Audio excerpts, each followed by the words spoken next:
I kept silent when they slipped me that eviction notice. Calmly, I placed the 1923 water rights deed on the table and watched 35 McMansions suddenly transform into lakefront property. The Willowbrook Estates HOA thought they could take my grandfather's farm while I was serving in Afghanistan. These arrogant bureaucrats created their perfect suburban dream on stolen ground, with tennis-clad Karens buzzing around in golf carts like some Hulk patrol. What they didn't realize is that I'm an Army Corps engineer. That small earth dam on my land had been waiting 45 years for someone foolish enough to build below it. Their audacity was breathtaking, right until the spillway gates opened and their luxury homes tasted their first true flood. This was going to be immensely satisfying. Where are you watching from? Leave a comment below, because you're about to see the most spectacular HOA downfall powered by federal water law and gravity itself. Let me introduce myself. Jake Morrison. That's me, 34 years old, Army Corps of Engineers, and the third-generation owner of 47 acres of prime Texas soil just outside Austin. Pops, my grandfather, bought this land back in 1955 when, back then, Austin was just a quiet college town where barbecue shacks outnumbered tech startups by nearly 1,000 to 1. Pops was the kind of man who believed in caring for both the land and the people tied to it. In 1978, he put up a small earth dam on our property. Nothing extravagant, just solid engineering meant to hold rainwater for the cattle and lend our downstream neighbors a hand during dry seasons. The Army Corps of Engineers even had a role in its design. Pops often said that one day the back 40 acres would be worth something extraordinary, but at the time it was simply rolling hills where we grazed cattle and where I learned to hunt. Later came my 2 tours in Afghanistan, where my focus was water systems and infrastructure. Turns out, digging wells and regulating flow in a combat zone shows you both the value of clean water and how fiercely people will fight for it. During my second deployment, Pops passed away. The land was placed in a trust overseen by my well-meaning but overburdened sister Sarah, who lives out in California and knows about Texas property law about as much as I know about surfing. She ended up hiring a local management group, Lone Air Land Services, to deal with taxes and upkeep. The taxes kept getting paid automatically. Here's where things went sideways. Sarah never once checked the tax assessment paperwork. Big mistake. Enter our antagonist, Margaret Maggie Fornwell, 52 years old, president of the Willowbrook Estates HOA, and the type who pilots a white BMW X7 while treating tennis skirts like they're business suits. Maggie has mastered that uniquely southern strain of sugar-coated hostility women tend to perfect by their mid-40s, the kind where they grin at you while sliding the knife in, making it sound as if they're doing you a kindness. She happens to be married to City Councilman Rick Thornwell, which should explain plenty about how she manages to get her way. Her reputation is built on so-called neighborhood beautification projects, which is really just code for pushing out anyone who doesn't meet her polished vision of suburbia. The cloying scent of her high-end perfume never quite covers the stale cloud of cigarette smoke and raw entitlement that trails her everywhere. I came back from deployment in August 2023, eager to finally settle in and enjoy some real time on Pop's land. Driving that familiar gravel road, I passed the old oak tree where I'd carved my initials as a boy, expecting to see the same open pastures and that modest earth dam gleaming under the Texas sun. Instead, what greeted me were construction crews, cement mixers, and survey stakes littering my back 40 like an invading force of suburbia. The crunch of gravel beneath my boots felt sharper, heavier, like it carried my anger with every step. I could taste dust and rising fury as I marched straight toward the construction foreman. "Sorry, pal," he muttered, wearing a face that wasn't sorry in the slightest. "We've got permits. This is Willowbrook Estates property now." I called the cops. Officer Martinez showed up and, with visible unease, explained that the HOA had filed an adverse possession claim while I was overseas. Under old property laws, if land isn't actively used for a while and someone can show they've been improving it, they might gain ownership. It was meant to prevent wasted land, but had turned into a weapon for developers and HOAs eager to grow their reach. That's when Maggie rolled up in her little she pulled up in that golf cart like some kind of suburban warlord. Her voice carried that syrupy sweetness that instantly made me want to guard my wallet. "Your family abandoned this property, sweetheart," she cooed, grinning as if she were handing me a gift. "We're just putting it to better use. For the community." What really sent my blood pressure through the roof was discovering that her crews had rerouted the small creek feeding Pop's dam. The water level was falling by the day, erasing 45 years of careful management that had carried our neighbors through droughts, floods, and everything in between. As I stood there watching the water recede, her last words kept ringing in my ears. "You should have stayed closer to home, soldier boy." That's when it hit me. This wasn't just a land dispute. This was war. I immediately hired the first lawyer I could find. Huge mistake. He quoted me $85,000 just to fight the zoning changes. Turns out, while I was serving my country, Maggie's husband Rick had quietly rammed through an emergency zoning modification. Overnight, my family's land was shifted from agricultural designation to residential development zone quicker than you can say conflict of interest. But this was where my Army Corps background finally paid off. While that overpriced lawyer was busy shuffling papers and stacking bills, I was combing through county records the way I used to sweep for IEDs. And just like Afghanistan, the key was in the fine print. That's where I uncovered Pop's original 1978 dam permits, and they were a masterpiece. Turns out, Pops hadn't just built that dam alone. He partnered directly with the Army Corps of Engineers on flood control and watershed management. Translation: federal jurisdiction. Here's your first golden nugget. Any dam constructed with federal oversight falls under federal authority, and no HOA can override that, ever. I felt that metallic surge of adrenaline in my mouth as it sank in. This wasn't just a land battle anymore. This was a federal case. But it gets even sweeter. While making copies of those permits down at the courthouse, I unearthed a 1923 water rights deed hidden deep inside the old records. My great-grandfather had secured senior water rights to the entire Willow Creek watershed. Those rights predated the city, the county's municipal water system, and every single McMansion squatting on what was still my land. They weren't just stealing property, they were stealing my water. Meanwhile, Maggie was hard at work polishing her Victim Act. She staged an emergency HOA meeting about the so-called dangerous dam, complete with a local TV crew she'd obviously tipped off ahead of time. That night, I watched her on the news, framed by her immaculate lawn, spouting lines about children's safety and neighborhood security. "We're just so concerned about our kids," she sniffled, dabbing her eyes. "That old dam could burst any day, and families live right downstream." The thing about local news is they thrive on drama, but rarely bother with facts checks. If they had, they'd know my dam had passed its most recent safety inspection without a single flaw. But Maggie wasn't finished. She took to the Nextdoor app, you know, that digital gossip board where HOA leaders flex their tiny crowns. Her post warned about hostile property disputes and unstable individuals in the area. She never dropped my name, but she didn't have to. In a town that size, everyone knew. Each evening, the smell of diesel exhaust mixed with cedar pollen clung to the air as I stood on my porch watching their crews push double shifts. They were scrambling to pour foundations before I could lock down an injunction. Every night, I counted new slabs. Every night, Pop's dam sank another inch lower. That's when I rang up my old Army buddy, Tony Riggs, who these days works with the EPA Enforcement Division. 20 minutes on one phone call with Tony taught me more about environmental law than 3 hours with that overpriced lawyer. "Jake," he said, "if they're diverting a natural waterway without federal permits, that's a Clean Water Act violation. And if your dam falls under federal jurisdiction," he didn't even need to finish. I got to work. Trail cameras along the property line, time-stamped shots of every diverted flow, measurements taken at 3 points along the creek.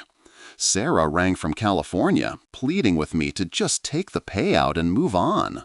But this wasn't about money anymore. It was about the crunch of gravel beneath the boots of construction crews who had no right to be there. It was about the echo of Maggie's heels tapping across courthouse marble during zoning meetings that should never have existed. It was about the acrid taste of stale courthouse coffee as I dug deeper and deeper into records showing how deep this rot really went. But more than anything, it was about that dam. Pops had built it to sustain the community through droughts. For 45 years, it had been a lifeline for every neighbor downstream. Now, Maggie's people were gutting it into nothing more than a decorative pond for their McMansions. Here's the thing about Texas water rights. They go back further than oil claims, further than mineral deeds, and they're a whole lot tougher to strip away. But you've got to know how. Fight for them. As I watched yet another concrete truck growl past my kitchen window, I came to a hard truth. This wasn't a battle I'd win in a courtroom with overpriced lawyers and fat legal briefs. This was going to be one with engineering. Maggie, of course, escalated. She rolled out what she called a neighborhood safety patrol, 3 HOA board members in matching polos who parked at my gate like some bargain bin checkpoint. They photographed every car that came through, logged license plates, and filed sheriff's reports about suspicious activity. It was textbook harassment. Noise complaints anytime I cranked the radio while working. Citations for unsightly structures aimed at my farmhouse, which had stood strong since 1962. Environmental hazard reports targeting my septic system, which had passed inspection only 6 months earlier.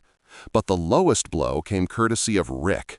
Using his city council seat, he arranged a wellness check through Veteran Services. According to him, I was a troubled vet struggling to readjust. The social worker who showed up was kind but thorough.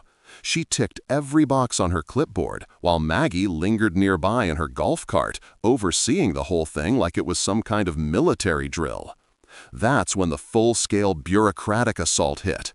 Building inspector, fire marshal, health department, animal control, every agency you could think of showed up on the same day, moving like a regulatory SWAT team.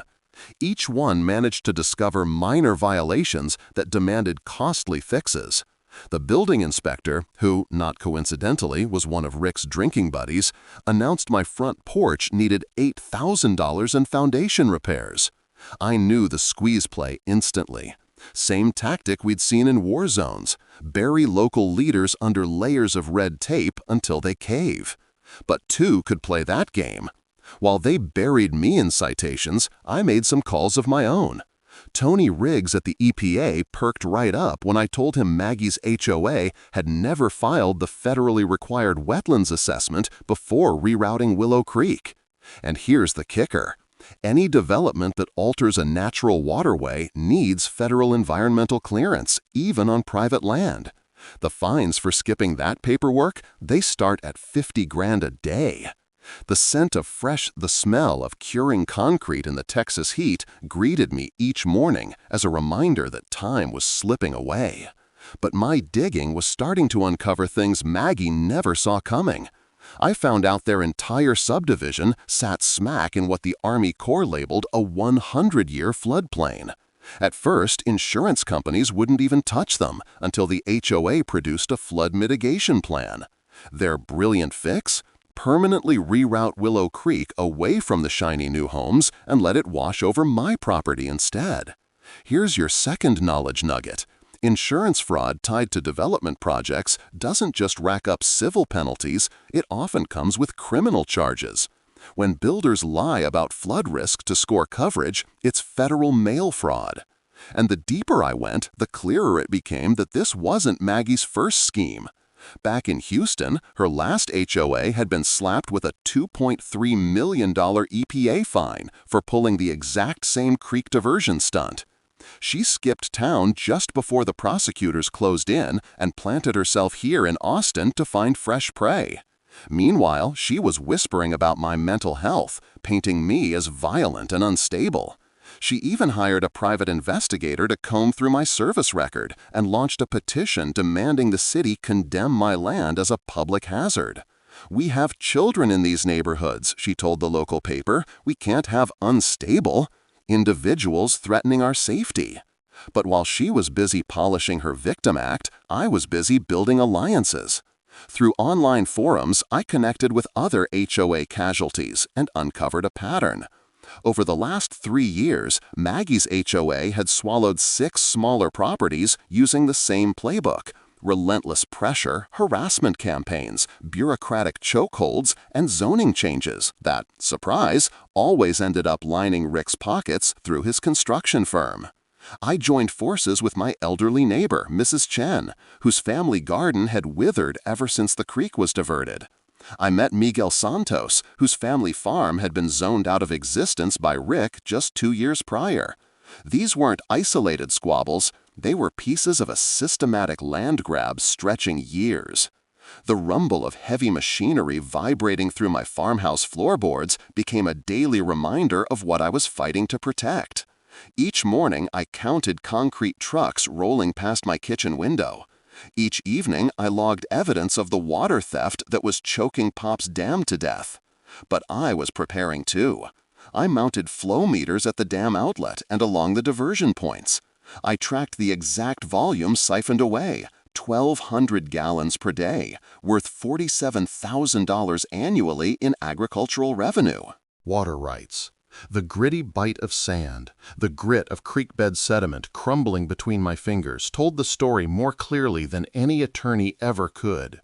This wasn't just theft, it was environmental destruction on a massive scale. Then came the certified letter. The city planned to seize my land through eminent domain, citing public safety. The hearing was set for just 2 weeks away. Maggie's quote in the paper made her endgame obvious. Sometimes you have to protect the community from itself. But as I stood at my bedroom window that night, watching storm clouds stack on the horizon, I realized something. Those weren't just rain clouds. They were opportunity. That's when Maggie went nuclear. Rick rushed the eminent domain hearing onto the docket with barely 2 weeks' notice, and suddenly the HOA was dangling $180,000 for property valued at $890,000. The message couldn't have been clearer. Take the lowball payout or lose it all. The local rag ran a hit piece with the headline, "Troubled Veteran Blocks Community Progress," complete with a photo that somehow made my farmhouse look like a meth lab and me like I hadn't slept in days. But Maggie's real masterstroke was the photo op. She orchestrated 20 concerned mothers clutching children at my property line, a professional photographer snapping their worried faces while my farmhouse loomed menacingly in the background. The Facebook post blew up with the hashtag #ProtectOurKids. Our children deserve safe neighborhoods, Maggie told the Channel 7 cameras, not whatever issues he dragged back from war. And you know what? She was half right. I did bring something back from war. The instinct to spot propaganda when someone's trying to steamroll you, and the engineering skills to fight back. Then Tony Riggs called with a bombshell. The EPA had already opened a federal investigation into the Willow Creek diversions based on my complaint. But here's the twist. Maggie's old HOA in Houston, the one hit with that $2.3 million fine, hadn't been wiped from her record. Federal environmental crimes follow you, even when you set up shop in a new county. While she was playing the victim online, I was uncovering the fact that her entire financial empire was a house of cards built on fraud. The HOA's construction loans were propped up by inflated property values, and those loans required guaranteed water access. If those rights reverted to me, their rightful owner, the whole development would sink, literally and financially. The bitter irony wasn't lost on me. They'd stolen my water to boost their land's value, and now their own greed was about to drown them. Maggie's panic started to leak through. She waved $400,000 in cash at me, no questions asked, with a 48-hour deadline. I refused. Desperate, she even flew out to California to corner my sister Sarah, spinning some sob story about her unstable veteran brother. That blew up in her face. Sarah might not know Texas land law, but she knows me. She called laughing, "Jake, some lady in tennis gear tried to convince me you're a basket case." I told her if she calls again, I'm calling the FBI. While Maggie was out burning bridges, I was building them. I teamed up with environmental lawyer Amanda Cross, who handled pro bono water rights cases, and together we built a coalition with downstream farmers who had been hurt by the creek diversion. Miguel Santos came forward with historical records proving his family had been farming with creek water since 1887. Mrs. Chen brought out faded photos of her grandfather's garden from the 1940s, nourished by the same creek now trickling into Maggie's ornamental fountains. The local Audubon Society jumped in after learning the diversion had wiped out critical nesting grounds for several protected bird species. And here's the thing, destroying wildlife habitat while stealing water tends to grab federal attention fast. Meanwhile, my old Army habits kicked in. During late-night recon runs, I uncovered something incredible. Pop's Dam wasn't just a dirt mound. The 1978 design had included an emergency spillway system with hydraulic gates that hadn't been touched since 1982. When I ran water through those underground channels at midnight, the hollow echo told me everything. The system still worked, and it had been built precisely for a scenario like this: controlled flooding to reset natural water flows. I ran the numbers. To restore Willow Creek to its rightful path, I'd need 2.8 million gallons. Thanks to recent storms, the dam was holding 3.1 million. The math checked out perfectly, but timing would be everything. Using my drone for aerial reconnaissance, I charted exactly where those new home foundations sat in relation to the original creek bed. 5 houses stood squarely in the historic flood channel. 3 more had basements sunk below the seasonal high water line. And here's the irony. Their builders had installed decorative creek beds Made of concrete and ornamental stones. They looked picture perfect, but they were never designed to carry real water. Meanwhile, my spillway system had been engineered by the Army Corps for one purpose: flood management. Then Maggie made her fatal misstep. Her crew poured permanent concrete barriers to block off the old creek bed completely. That move would have crippled my spillway system and permanently wrecked the downstream ecosystem. But it also gave me the perfect legal cover for what I was about to do. The Weather Service was calling for heavy September rains, ideal camouflage for emergency dam maintenance. As I stood at the spillway controls at sunset, reading Pop's old journal entry about helping neighbors survive droughts, the decision became crystal clear. It was time to open the gates. And then, buried in a pile of 1979 tax records on my 3rd courthouse run, I found a misfiled document that changed everything. The original agricultural flood management covenant tied to Pop's dam construction. The covenant's language was almost poetic in its simplicity. Dam operators shall maintain natural seasonal flow patterns to preserve downstream agricultural water rights in perpetuity. This wasn't just permission, it was a binding obligation that overruled every HOA bylaw and city ordinance Maggie thought she controlled. But Amanda Cross's digging uncovered something even more devastating. The HOA's insurance paperwork was built on lies. They had sworn there was no seasonal flood risk and claimed their creek diversion had been approved by all relevant agencies. Fraud that secured them $47 million in coverage. Here's your third knowledge nugget. Insurance fraud in land development isn't just a civil matter, it's a federal crime. Misrepresenting environmental risks to insurers equals mail fraud, and that comes with mandatory prison time. The deeper we pulled, the faster their scheme began to collapse. Rick Thornwell's construction company wasn't merely the hired builder, it was the primary investor. Every slab poured, every roof raised on my stolen land went straight into his pocket. And the kicker? He had never once recused himself from the city council votes that directly enriched him. Tony Riggs called it what it was: corruption wrapped in concrete. The EPA's findings hit me like a gut punch. The creek diversion had wiped out the entire Guadalupe bass population, a protected species that had thrived in Willow Creek for generations. Texas Parks and Wildlife had documented the kill, but that report conveniently disappeared in Rick's office before it could ever spark federal prosecution. They weren't just stealing land and water anymore, they were annihilating an ecosystem. But the true smoking gun came from Amanda's banking sources. The HOA's construction loans were propped up by fraudulent environmental assessments, claiming the creek diversion was only temporary. The banks had been told the water would be restored once construction ended. If my water rights were reinstated, the entire development would violate federal lending rules. That meant the banks could demand immediate repayment of $12 million in construction loans, money Maggie and Rick didn't have. Then I stumbled across Pop's journals in the farmhouse attic. One entry from 1980 nearly broke me. Open spillway today. Help the Santos farm and 3 others get through the dry spell. That's what neighbors do. The dam wasn't built for our family's gain. It was a lifeline, a community safeguard against droughts and floods. Reading those faded pages, I understood what Maggie had truly stolen. Not just land, not just water, but 45 years of trust, resilience, and neighborly cooperation that my grandfather had built one spillway gate at a time. Piece by piece, my engineering work confirmed the ugly truth I'd already suspected.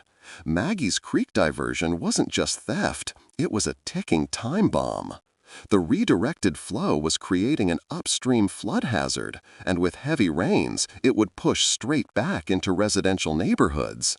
The original creek channel had been the watershed's natural safety valve for decades, and Pop's spillway system was the only mechanism capable of handling seasonal floods safely. The timing pressure was brutal. Forecasts showed September would bring the heaviest rainfall in 7 years. If I sat back and waited for court motions or federal probes to crawl forward, flooding would happen anyway, only uncontrolled and destructive. But if I moved first, I could manage the release, prove the natural flood path, and show beyond doubt that Maggie's development sat in violation of federal environmental law. Standing at the spillway controls with Pop's weather journal in my hand, the decision became clear. This fight was no longer about vengeance. It was about restoring the balance that had sustained this valley for generations. Maggie's greed had already crushed the backbone of the local farming community. Miguel Santos had lost a century-old family farm. Mrs. Chen's heritage garden had turned to dust. 3 more families had been forced to surrender generational land to Rick's empire. Eminent domain might have been Rick's hammer, but the federal clock was my shield. The EPA investigators were scheduled to arrive within weeks. If I could show them the creek's true flood patterns before their inspection, Maggie's empire would unravel under its own fraud. The metallic tang of old hydraulic fluid clung to the spillway controls, a reminder that Pops had built this dam to endure, to serve. As thunderheads stacked over the horizon, the choice crystallized. This wasn't vengeance, it was duty. Opening the gates would be an operation, not a tantrum. Military precision, legal justification, and community support all working in unison. So I built my team. Amanda Cross orchestrated the legal barrage, filing emergency motions designed to hit the wire services the moment the first surge rolled through. Tony Riggs locked in federal cover, making sure EPA eyes would be on site when he called it a natural flood demonstration. Miguel Santos compiled 4 decades of crop loss records, proof that the creek diversion had strangled his family's livelihood. Mrs. Chen turned her garden into a staging ground, her quiet authority giving our coalition weight. Amanda's strategy was devastatingly simple.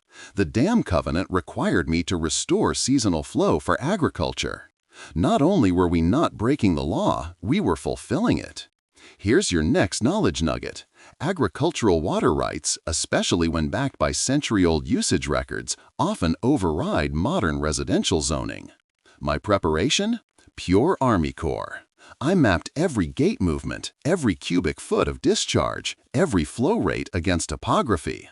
Release at 0600, ramp up over 4 hours, peak at 1000. Enough to resurrect Willow Creek's natural channel without harming anything except the foundations Maggie had no right to pour. Concrete barriers or not, safety came first. I plastered warning signs a full day in advance and personally briefed the volunteer fire department. This wasn't chaos, it was a controlled demonstration of how water wanted to run when left to its natural course. Amanda lit up the media lines, feeding environmental reporters from the Austin American-Statesman and local TV with the real story before Maggie could twist it into unstable veteran threatens suburbia. Our intelligence network was as layered as any military op. Mrs. Chen topped the HOA grapevine with surgical precision. Never underestimate a sharp-eyed grandmother in a quiet neighborhood. Miguel's cousin, a diner waitress, funneled intel straight from city council backrooms. A buddy at Fort Hood flew drones to capture every detail for evidence. While I modernized the spillway hydraulics, Amanda waged financial war, dropping dossiers with insurance underwriters, alerting banking regulators about fraudulent loan documents, and prepping whistleblower filings on Rick's conflicts of interest. Timing was everything. Forecast, heavy rains in 72 hours. Amanda, federal inspection booked the same week. Miguel, agricultural agent lined up to verify restored downstream flow. It was a perfect storm. Weather, oversight, and community stacked in our favor. But I knew Maggie's playbook. She always doubled down under pressure. Emergency HOA meetings, weaponized media, maybe even a restraining order funneled through her pet judge. Amanda drafted counters for every likely attack. My role was evidence preservation. I logged every reading, every photograph, every timestamp until the paper trail was unbreakable.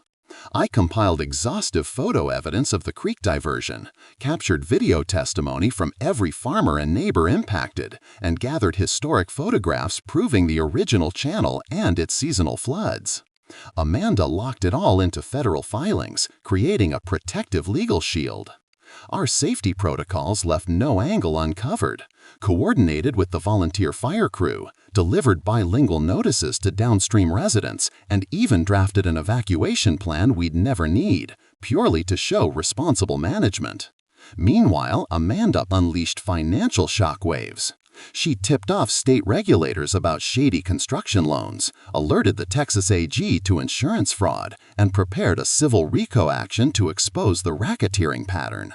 Knowledge nugget: when regulatory agencies hit simultaneously, defendants collapse under the weight of multiple investigations. They can't fight on every front. The sharp scent of WD-40 and machine oil hung in the twilight as I serviced each spillway mechanism, testing the gates with minimal flow. Everything performed flawlessly. Pops had built to endure. I fortified the farmhouse with supplies, anticipating Maggie's inevitable counterstrike. Amanda secured protective orders barring interference with lawful dam operations. For comms, we ran encrypted radios, military grade. Secure. As storm fronts built over the horizon, the alignment was almost cinematic. Weather: heavy rain in 48 hours. EPA inspectors arriving in 36. Maggie booked for her morning show smear campaign in 24. The timing was perfect. Tomorrow at dawn, we would deliver justice and send 45 years of stolen water home. Maggie's desperation spiked. She hired private security to circle my fence line. Not mall cops with flashlights, paramilitary cosplay types. The kind who take HOA gigs like they're Blackwater contracts. To Maggie's hired muscle, property disputes were a war zone. My trail cams nailed them at 2 a.m., fumbling with the spillway controls. One genius tried forcing concrete mix into the hydraulic lines, while his partner kept lookout. Thanks to Tony Riggs tipping off the sheriff, Deputy Rodriguez was crouched in the shadows. The takedown was perfect. Mr. Tactical Vest stammered about protecting the community, but explaining a sack of quickset concrete at midnight didn't exactly hold water. Maggie's counteroffensive was pure theater. She paraded onto the Austin Morning Show in pearls and pastels, her voice trembling with rehearsed sincerity. "Veterans need help, not weapons," she sniffled, dabbing her eyes. "This man learned to weaponize water overseas, and now he's threatening our families."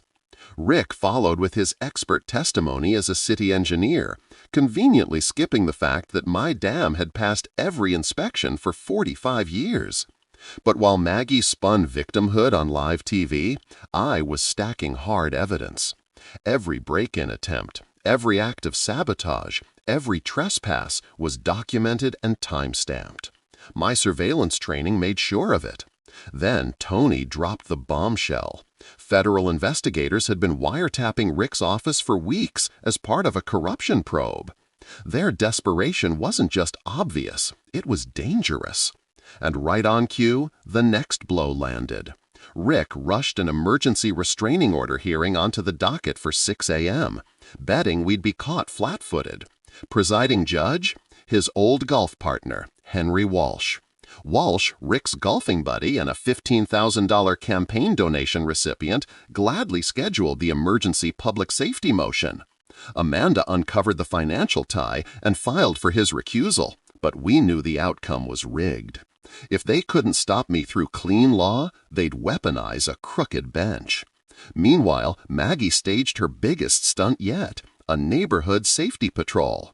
20 HOA loyalists set up at my fence line with lawn chairs, coolers, and Protect Our Kids signs, live streaming in hopes of framing the spillway release as eco-terrorism.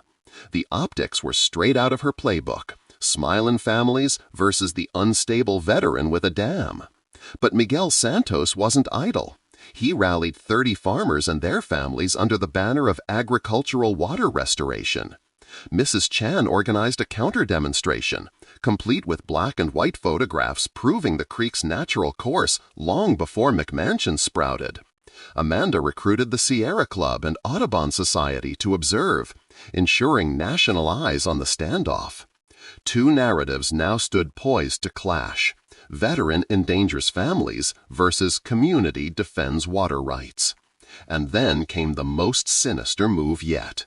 Security cameras caught intruders dumping concrete mix into the spillway channel, a sabotage that could have turned a controlled release into a deadly disaster. This wasn't petty harassment anymore. It was an attempted kill shot, murder masked as vandalism. I spent the night hammering concrete out of the spillway by hand, documenting each slab as evidence, while sweat and machine oil stung my eyes. Exhaustion had a metallic taste, but fury kept me moving. This wasn't vandalism, it was attempted murder. At dawn, Rick played his next card, invoking city council emergency powers to brand my dam an imminent public hazard and authorize the fire department to seize control. Fire Chief Martinez, one of the last honest men in office, called me privately. "Jake, this is politics, not safety. You've got maybe 6 hours before I'm forced to act. Make them count." Meanwhile, Amanda's insurance complaints detonated exactly as planned. The Texas Insurance Commission froze every HOA policy tied to Maggie's development, halting construction overnight. For the first time, the financial vice was clamping shut on their empire. Tony leveraged the sabotage footage to accelerate EPA oversight. Federal inspectors were inbound by 8 a.m. If the spillway opened under their watch, the entire release became protected federal evidence. That's when Maggie struck her cruelest blow. She filed a false report with Veterans Mental Health, claiming I'd threatened suicide. At 5:30 a.m., while calibrating flow rates, I found a VA social worker at my farmhouse porch. I had to prove my sanity while preparing to flood a subdivision. Then Sarah called from California, her voice breaking. "I can't lose my brother too. Please, Jake. Pops wouldn't want this." For a heartbeat, my resolve faltered. Then I opened Pop's last journal entry. His handwriting steady, his words unflinching about standing up to bullies. My grip hardened. Sometimes you have to flood the valley to save the creek. At 7:02 a.m., with storm clouds boiling, I placed my hand on the spillway lever. With federal agents watching and sunrise painting the horizon in copper light, I eased the spillway to 25% capacity. The sound wasn't destruction. It was restoration, a steady whisper of water sliding back into its rightful path. After 18 dry months, Willow Creek breathed again, tracing its ancestral channel like it had never left. Miguel Santos dropped to his knees, scooping the cold current into calloused hands, tears cutting paths through the dust on his face. "This is the same water that fed my grandfather's fields," he whispered, voice breaking. Maggie's mask shattered instantly. She shrieked at the EPA team, demanding they arrest me as a terrorist, her morning show charm peeling away in seconds. Agent Sarah Kim's response was calm, surgical. "Ma'am, this operator is exercising his lawful duty under an agricultural flood covenant." The truth hung in the air like a hammer. Maggie pivoted to Facebook Live, voice rising to hysteria. "He's flooding our children's homes. This is what happens when unstable veterans weaponize water."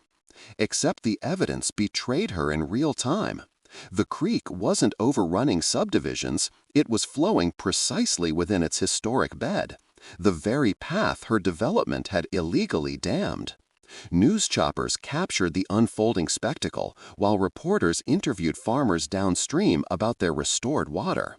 When Maggie tried to hijack a live interview with frantic claims of veteran violence, the journalist cut her off. "Ma'am, the water is flowing where it always did. How is this an attack?" Her narrative cracked like glass under pressure. Meanwhile, Rick Thornwell, red-faced and panicked, barked into his phone at Judge Walsh about collapsing property values, oblivious that Amanda, standing on courthouse steps, was recording every word. His own greed was writing his indictment. Here's a legal nugget worth remembering. Texas operates under one-party consent law, meaning you can legally record any phone call as long as you're part of it. That detail alone made Rick's rant into Exhibit A. Meanwhile, the engineering validation was flawless. Agent Sarah Kim from the EPA measured flow rates and confirmed they matched historic seasonal averages down to the decimal. Tony Riggs documented every reading, reinforcing the obvious. This was the creek's natural behavior long before the 2022 diversion. Federal policy always leans toward preserving natural watercourses over developer shortcuts, and we were proving that principle live. Mrs. Chen's irrigation lines gurgled back to life for the first time in a year and a half. 3 downstream farms reported stock ponds refilling. Even the diner owner showed up with coffee and kolaches, smiling through tears. "My daddy farmed here. This is how it's supposed to be," she said. The sight cracked Maggie's support base. Families began slipping away once they realized no homes were flooding, just a stream returning to its rightful path. At the same time, the financial implosion accelerated. State investigators issued a cease and desist order on the HOA project, halting all construction over suspected fraud. Maggie discovered her own homeowners policy might be void because of falsified water access claims. Her empire wasn't just crumbling, it was detonating from within. Still, she doubled down, screaming into her phone for Rick to block the spillway. True to form, Rick dispatched 3 cement trucks to accidentally dump their loads across the creek. Federal agents intercepted them and slapped handcuffs on the drivers. Interfering with an active federal environmental investigation isn't a nuisance violation, it's a felony. Meanwhile, the technical operation ran exactly as I'd designed. Flow stabilized, the water stayed inside its historic banks, farms drank again, wildlife stirred back to life, and not a single suburban basement took a drop. As 45 years of seasonal cycles had proven it would. My Army Corps calculations were flawless, and the political fallout hit like a second flood. Councilman Martinez showed up on site, flanked by cameras, and called for Rick's resignation on the spot. "This corruption has made our city a national embarrassment."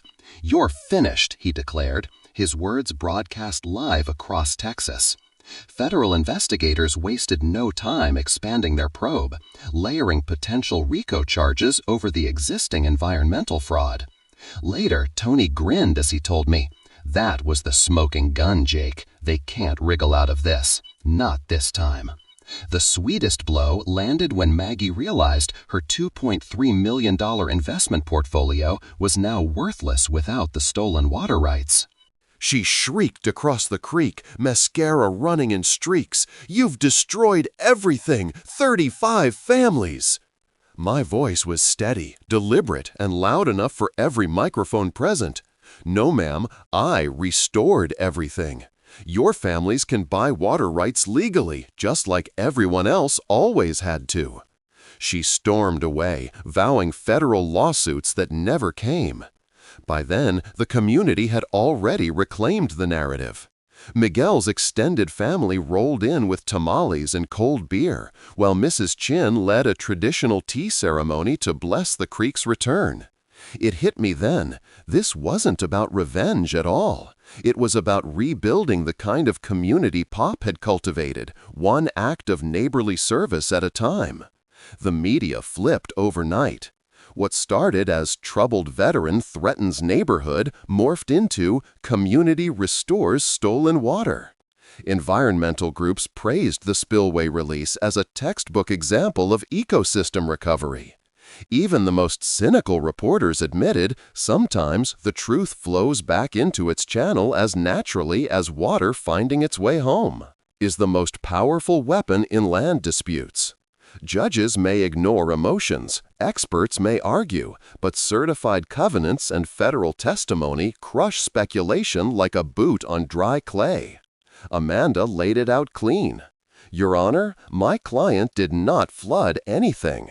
He complied with a binding covenant confirmed by federal investigators. This HO, however, committed fraud to obtain insurance, violated federal environmental law, and destroyed federally protected wildlife habitat." The silence afterward was heavy, like the hush before thunder. Judge Walsh shifted in his chair, the sweat on his forehead betraying his neutral stance. Then Agent Kim dropped the hammer. She produced the EPA's preliminary findings, fraudulent insurance applications, unapproved creek diversions, habitat destruction, and water rights theft. "We consider this an active federal investigation," she said firmly, scanning the packed room. "Any interference moving forward may constitute obstruction of justice." The gallery erupted, farmers cheered, HO supporters looked stunned, cameras clicked like a firing squad. Maggie's lawyers scrambled, but Amanda wasn't done. She submitted Amanda Cross v. Thornwell Development, a RICO-based civil action that named Rick, Maggie, and the HOA board as co-conspirators. The timing was surgical. Judge Walsh tried to regain control, pounding his gavel like a man trying to hammer back the tide. "This court will recess while I review filings." But the damage was done. The world had seen the receipts. Miguel leaned over to me and whispered, "Jake, you didn't just open the dam, you opened the floodgates." History often outweighs new claims, especially when federal environmental agencies are on your side. Then Tony Riggs took the witness stand as the EPA's enforcement officer. His testimony was crushing. The HO project had violated 3 different federal environmental statutes, carried out consistent insurance fraud, and destroyed federally protected wildlife habitat. Judge Walsh shifted uncomfortably as the details of federal crimes filled his courtroom. You could almost see him weighing whether his loyalty to Rick was worth the risk of federal charges for obstruction of justice. The decisive moment came when Amanda summoned Rick himself. Under oath, he confessed to rushing zoning approvals while I was overseas and admitted his financial interest in the construction firm. When Amanda played a recorded call where he discussed destroying property values, Rick lost control. "This is a federal trap," he shouted, storming toward the doors. "We did nothing wrong." His own recorded voice revealed the scheme more clearly than any prosecutor could. Yet the strongest impact came from the community's testimony. Miguel Santos spoke of 3 generations of farming ruined by the creek's diversion. His voice cracked as he described his grandfather's hopes fading with the stolen water. Mrs. Chin displayed pictures of her family garden, once green and thriving, now brown and lifeless. Her quiet sorrow carried more weight than any legal brief. Fire Chief Martinez testified that the spillway work had been carried out flawlessly with no safety violations. Downstream farmers confirmed their water supply had been fully restored. Then Maggie took the stand for what became her final act. "He came back from war broken, Your Honor," she said, pointing at me with shaking hands. "He's targeting innocent families, using fear tactics against their children." She claimed I had endangered her life and portrayed the spillway effort as environmental terrorism meant to ruin property values and traumatize residents. When Amanda finally called me to testify, the entire courtroom grew silent. I presented POPs. I presented journals that recorded 40 years of community water sharing, outlined my Army Corps engineering calculations, and spoke directly to Judge Walsh. "Your Honor, I didn't flood anyone. I restored a creek that had been stolen from my family and this community for 45 years. The defining moment came when Amanda revealed the last piece of evidence. Records proving Maggie's Houston HOA had paid $2.3 million in EPA penalties for the same kind of creek diversion scheme. At that point, the federal prosecutor rose and announced a criminal probe into interstate water fraud.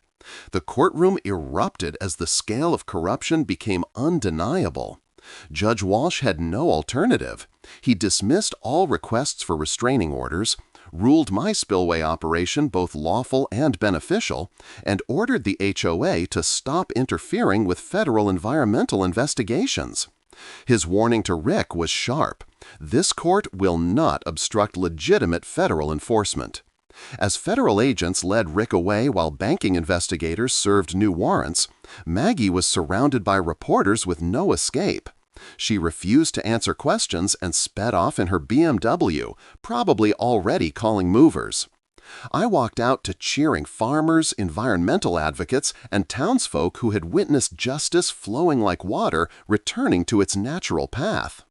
At an impromptu press conference, Amanda confirmed a federal RICO investigation, while Miguel thanked me in the name of every family affected. My statement was short. This was never about revenge. It was about honoring the land and the people who rely on it. 6 months later, justice was as steady as the restored creek. Rick Fornwell admitted guilt to federal conspiracy charges and received 3 years in prison. Maggie was hit with $8.7 million in civil damages and filed bankruptcy faster than a spillway in full flood. The construction firm paid $12 million in EPA fines and was banned from all federal contracts. The HOA dissolved entirely, and residents built a new association dedicated to environmental care rather than suburban tyranny. My property value rebounded to $1.2 million after that. The federal environmental designation made my land worth more than any suburban project ever could. The $340,000 recovered from the insurance fraud case was put to good use. I purchased Miguel's family farm at a tax auction and returned it to him free of debt. Environmental restoration often raises property values beyond what development alone can achieve. But the true victory was the community's renewal. The restored creek now draws ecotourism. Kayakers, birdwatchers, and anglers enjoy the waters where luxury houses were once planned. Mrs. Chin's garden became a model site for sustainable farming, while 3 downstream farms reported their best harvests in 10 years. The local diner became the informal headquarters of the Willow Creek Restoration Association, where farmers and conservationists strategized against future corporate water theft. The ecological success surpassed every expectation.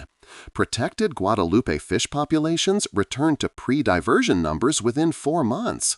The Audubon Society documented a dozen bird species reclaiming the wetlands. Texas Parks and Wildlife declared the creek a vital wildlife corridor, securing its protection forever. My spillway project was even added as a case study in the Army Corps of Engineers training program. Sometimes the most powerful revenge is simply doing your work the right way. On a personal level, I found a piece I hadn't realized I was missing. I restored Pop's farmhouse with sustainable methods, and Sarah moved back from California to help run our growing agribusiness. As for Amanda and me, let's just say battling environmental crime together forged a strong bond. The ripple effects spread across Texas like water carving new paths. Environmental groups began using the Willow Creek model to challenge illegal diversion statewide. Federal regulators cited our case in updated water rights enforcement guidelines. I became an informal advisor for communities fighting HOA overreach, and the phone hasn't stopped ringing. We created the Pops Morrison Environmental Scholarship to support rural students pursuing water management studies. Miguel's daughter, Maria, became the first awardee, and she's now studying environmental engineering at UT Austin. Her dream is to defend Texas watersheds from people like Maggie.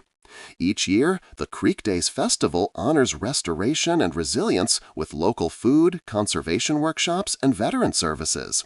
Funds raised go into a legal defense fund for water rights, which has already supported 6 other communities in resisting corporate theft. My favorite part is watching kids swim in the creek where subdivisions were once planned, laughing and splashing in waters that remained free because neighbors stood united. Every Sunday, I stop at Pop's grave and carry a mason jar filled with creek water, just as he once did after storms. "Thanks, Pops," I whisper. "The creek is singing again, just like you promised." The Legacy Project was designed to safeguard this victory permanently. The Willow Creek Conservation Trust now holds the development rights to the entire watershed, establishing a lasting buffer zone that blocks any future commercial expansion. This water will never be stolen again.